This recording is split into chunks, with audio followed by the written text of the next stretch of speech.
नमस्कार दोस्तों, मैं राजेश मुजफ्फरपुर सर्रा यूट्यूब चैनल में आप सभी का स्वागत है। अगर आप चैनल पे नए हैं तो चैनल को सब्सक्राइब ज़रूर करें और को लाइक करें, शेयर करें, कमेंट करें। तो आज का टॉपिक है दुखी और निराश सेवक छन्न की कपिलवस्तु की ओर वापसी। तो चलो शुरू करते हैं। भारी मन से कपिलवस्तु लौटते समय छन्न ने अपने मन को समझाने की पूरी कोशिश की, लेकिन रास्ते में भी वह दुख, चिंता व निराशा के भाव से हल्का नहीं हो पाया। वह अपने स्वामी से बिछोह को सहन नहीं कर पा रहा था। छन्न के साथ कंथक भी बेहाल था। हालांकि वह बहुत धैर्य व शांति से चल रहा था, लेकिन आज अपनी पीठ की काठी पर स्वामी सवार नहीं थे। जिस अश्वबल से वह अपने स्वामी को लेकर कपिलवस्तु से यहाँ तक आया था, वह सारा उत्साह खत्म हो गया था। उसकी तेज आभा बहुत धुंधली पड़ चुकी थी। जिस दिशा में उसके स्वामी वन की ओर गए थे, वह उधर बार बार घूमकर दुख में हिनहिनाता था। इस वियोग में उसने रास्ते में ना घास चरी और ना पानी पिया। सामान्य दिनों में जिस पूरी दूरी को तय करने में जितना समय लगता था, आज छन्न और कंथक को कपिलवस्तु पहुंचने में कई गुना ज़्यादा समय लग गया।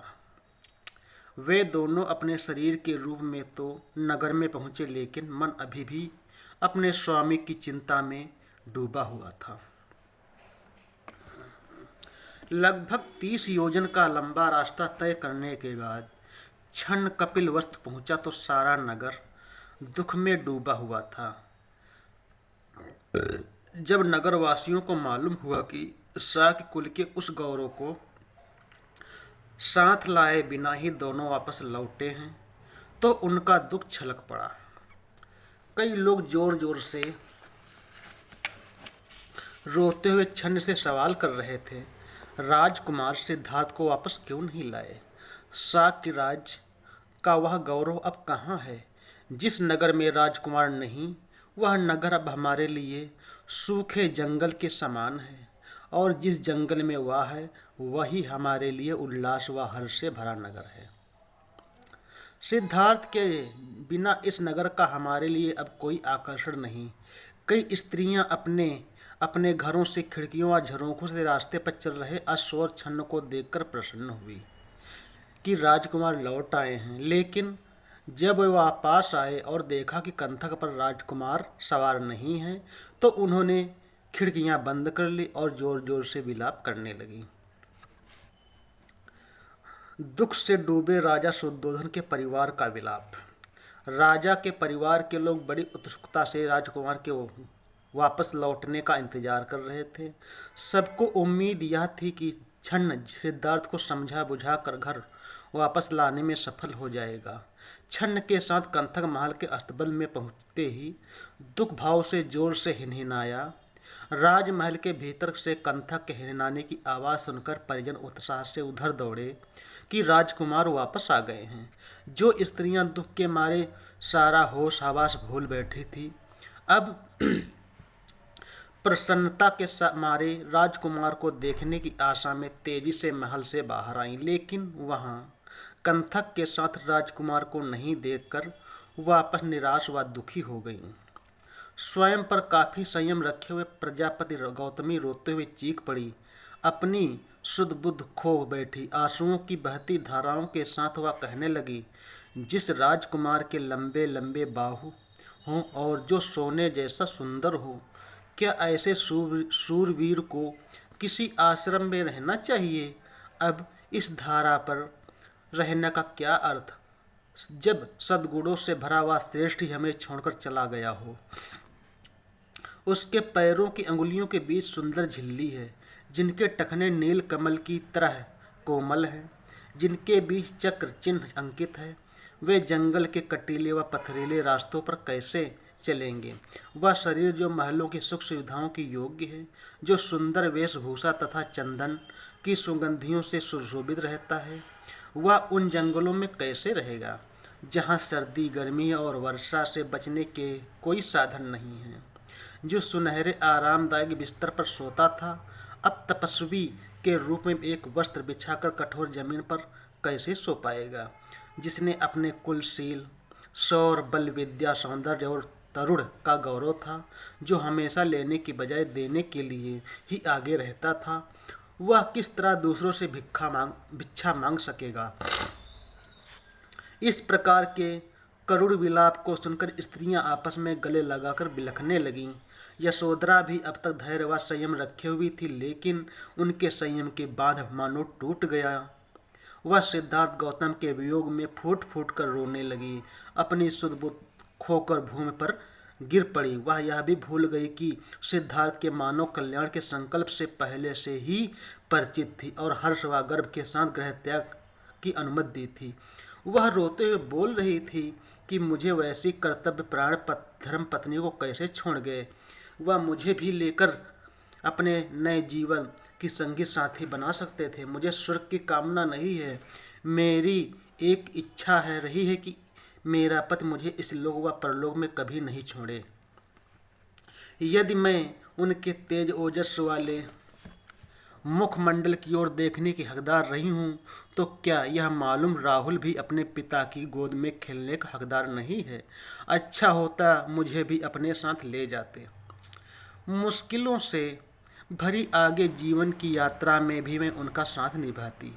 इस प्रकार यशोधरा के आंसुओं की धाराएं ऐसे बहने लगीं जैसे कमल के फूलों से गिरकर वर्षा का पानी बहता हो। छन्न और कंथक दोनों के घर वापस लौट आने का समाचार और अपने पुत्र के दृढ़ संकल्प की बात सुनकर राजा शुद्धोधन दुख से आहत हो गए। उन्होंने कंथक को देखा, जिस पर सवार होकर कुमार के वापस घर लौटने की उन्हें आशा थी, लेकिन आशा की आखिरी किरण भी धूमिल हो गई। वह बार बार विलाप कर रहे थे कि उन्हें परिवारजनों ने संभाला और धीरज बंधाया कि मानव कल्याण के मार्ग को खोजकर सिद्धार्थ वापस कपिलवस्तु जरूर लौटेंगे। छन्न ने सभी को बार बार राजकुमार का संदेश सुनाया और यह भी बताया कि वह अपना संकल्प पूरा होते ही वापस जरूर आएंगे। ऐसा कुमार ने भरोसा दिलाया।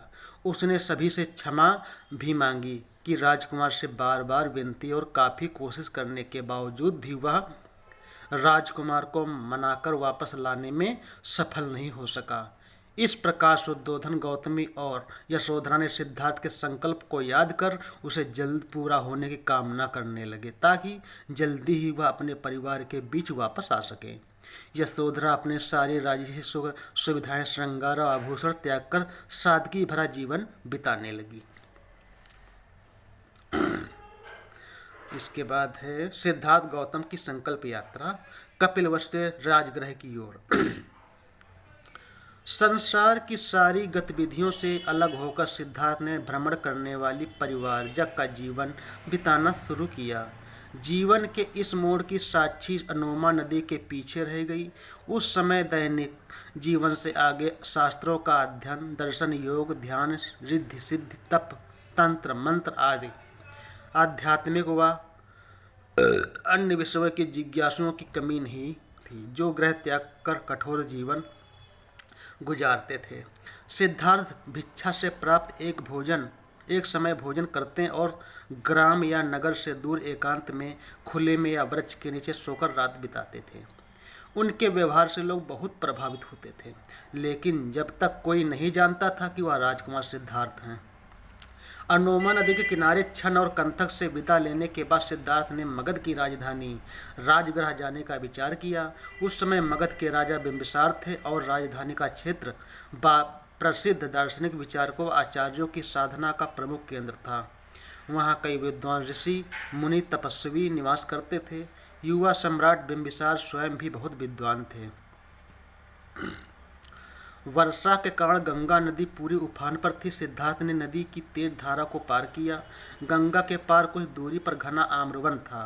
वहाँ पर एक सप्ताह तक ठहरे। इसके आगे राजगृह जाने के मार्ग पर सकी नामक ब्राह्मणी और फिर पद्मा नामक एक अन्य ब्राह्मणी के आश्रम में रुके।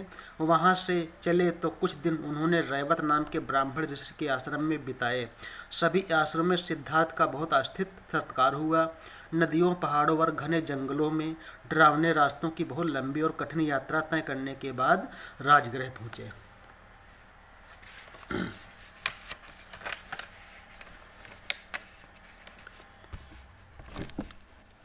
जब सिद्धार्थ राजगृह नगरी में पहुंचे तो वहां के लोग उनकी गरिमा देखकर चकित हो गए। उनके व्यक्तित्व, तेज आभा और सौंदर्य को देखकर सभी को ताज्जुब हो रहा था कि उन्होंने सन्यासी का जीवन जीने का निर्णय क्यों लिया। उन्हें देखकर हर कोई ठगा सा रह जाता। राहगीर उनकी एक झलक पाने के लिए रुक जाता। कोई उनको हाथ जोड़कर प्रणाम करता तो कोई शीश नवाकर वंदना और नमन करता। हर कोई अपनी मधुर वाणी से उनके प्रति आदर भाव प्रकट करता। सिद्धार्थ के आकर्षक रूप और सौंदर्य को देखकर कोई सोचता यह तो कोई राजकुमार होना चाहिए। कोई इस विचार में खो जाता कि इस उम्र में यह रूपवान युवक सन्यासी क्यों बना। सिद्धार्थ को जो भी देखता वह पलके झुकाए बिना देखता ही रहता। कुछ लोग तो उनके मुखमंडल, उनकी चाल व उनकी आकर्षक काया को देखकर ऐसे मोहित हो जाते कि देखते रहने की इच्छा में उनके पीछे पीछे कुछ दूर चले जाते। मगध की राजधानी राजगृह बहुत प्रसिद्ध नगर था, जो चारों ओर से 5 पहाड़ियों से अभेद्य सुरक्षा कवच के रूप में घिरा हुआ था। इनमें से पांडव नामक पहाड़ के नीचे एक जगह को चुना। वहाँ जगह सुगंधित पेड़ पौधों के कारण बहुत रमणीय व मनोहरी थी। गौतम ने वहाँ अपने रहने के लिए लकड़ियों व घास पत्रों से एक कुटिया बना ली। कपिलवस्तु से राजगृह के बीच की दूरी लगभग 500 किलोमीटर है। नदियों, पहाड़ों और घने जंगलों के डरावने रास्तों की लंबी और कठिन यात्रा सिद्धार्थ गौतम ने पैदल ही पूरी की थी। दिन भर की थकान के बाद सिद्धार्थ ने रात भर विश्राम किया। अगले दिन सुबह जल्दी जागे, पास ही बह रहे झरने के जल से स्नान किया और भिक्षा पात्र लेकर भिक्षाटन के लिए राजगृह नगर की ओर चल पड़े। वह घरों के सामने खड़े होकर भिक्षा मांगते हुए जा रहे थे तो उनको देखने के लिए लोगों का हुजूम उमड़ पड़ा। गरिमामयी चाल से चल रहे मधुर, विनम्र और सौम्य रूप के सिद्धार्थ को जो भी देखता वह देखता ही जाता। उत्सुकता से भरी भीड़ सिद्धार्थ के पीछे पीछे चलने लगी। कोई उन्हें सन्यासी कहता तो कोई देव, कुछ गौतम भी कहते तो कोई सोचता कि यह तो राजकुमार हैं। जब राजमहल के दरबारियों ने यह दृश्य देखा तो वे गौतम को देखने और उनके बारे में जानने से रोक नहीं पाए। कुछ ठोस जानकारी प्राप्त कर एक दरबारी ने राजा बिंबिसार को उस परिवारजक के बारे में बताया जिसके बारे में आचार्यों ने भविष्यवाणी की थी कि या तो वह बोधि प्राप्त बुद्ध बनेगा या चक्रवर्ती सम्राट होगा। यह वही शाक्य पुत्र है जो अब परिवारजक हो गए हैं। उन्हें को देखने के लिए भीड़ उमड़ पड़ी। तब राजा ने राजमहल के झरोकों से यह दृश्य देखा तो वह चकित रह गए। उन्हें सारी कहानी समझ में आ गई और दरबारी को आदेश दिया कि जाओ और मालूम करो कि वह किधर जा रहे हैं, उनका निवास कहाँ है। दरबारी राजा का आदेश पाते सिद्धार्थ गौतम के पीछे पीछे चल पड़ा। सिर्फ 4 कदम ही दूरी आगे देखते हुए गरिमामय चाल, शांति व शालीनता से वह श्रेष्ठ परिवारजक भिक्षाटन के लिए चला जा रहा था। कुछ गृहस्थों से भिक्षा मिलने के बाद वह नगर से पांडव पहाड़ी की ओर जाने लगे। दरबारी सहजता से सावधानी से उनके पीछे पीछे जा रहा था। पांडव पहाड़ी के पास ही बनाई अपनी कुटिया में पहुंचकर सिद्धार्थ ने प्राप्त भोजन खाना शुरू किया। दरबारी ने जैसा देखा वापस राजमहल लौटकर राजा को वह कह सुनाया, महाराज, क्रोध वृक्षों से भरे उस जंगल में जहाँ मोरों का मधुर स्वर गूंज रहा था, वह कांसाय वस्त्रधारी मानवता का सूरज ऐसे चमक रहा था जैसे 2 पहाड़ों के बीच सुबह का सूरज अपनी किरणें फैला रहा हो। महाराज, यह देवरूपी परिवारजक कपिलवस्तु के राजकुमार सिद्धार्थ लगते हैं। लगता कि वह राजपाट त्याग कर बुद्धत्व प्राप्त करने के लिए निकले हैं। दरबारी से यह सुनते ही राजा बिंबिसार के मन में सिद्धार्थ के प्रति अगाध श्रद्धा जागी और कुछ सेवकों के साथ उसी समय पांडव पर्वत की ओर चल पड़े। अपने रथ को पहाड़ के नीचे ही छोड़कर सेवक के साथ सिद्धार्थ की कुटिया तक जा पहुंचे। वह देवतुल्य कासाय वस्त्रधारी युवक परिवारजक पारिकासन लगाए शांति व स्थिर चित्त बैठा था। राजा ने जैसा सुना था वैसा ही पाया। राजा ने उनको हाथ जोड़कर अभिवादन किया। लगभग बराबर उम्र के दोनों युवा सहज महसूस कर रहे थे। सिद्धार्थ की उम्र बिंबिसार से 5 वर्ष ज़्यादा थी। सिद्धार्थ खड़े हो गए और वेशभूषा देखकर वह समझ गए कि आए हुए व्यक्ति मगध के राजा हैं। सिद्धार्थ ने हाथ जोड़े और उनके पास एक बड़ी शिला पर बैठने का आग्रह किया। सिद्धार्थ राजा के सामने की ये शिला पर बैठ गए। राजा परिवारजन के सभ्य व सौम्य व्यवहार से के बहुत प्रभावित हुए। उन्होंने विनम्रता से सिद्धार्थ की कुशलता के बारे में पूछा तो सिद्धार्थ ने राजा का आभार प्रकट करते हुए शालीनता से अपनी सकुशलता के बारे में बताया। राजा ने वार्तालाप शुरू करते हुए कहा कि आपके पिता राजा शुद्धोधन मेरे प्रिय मित्र हैं, इसलिए आपके प्रति मेरा स्नेह और अधिक प्रनिकट है। राजकुमार, यह आपके कुल की प्रतिष्ठा, आपकी उम्र और आपके अनुपम सौंदर्य पर विचार करो। आपकी उम्र काषाय वस्त्र धारण कर परिवारजक बनने की नहीं है। कपिलवस्तु के अपने विशाल शाक्य राज्य का राजसी जीवन त्याग कर यह सुकोमल काया सन्यासी बनकर इधर उधर भटकने के लिए नहीं है।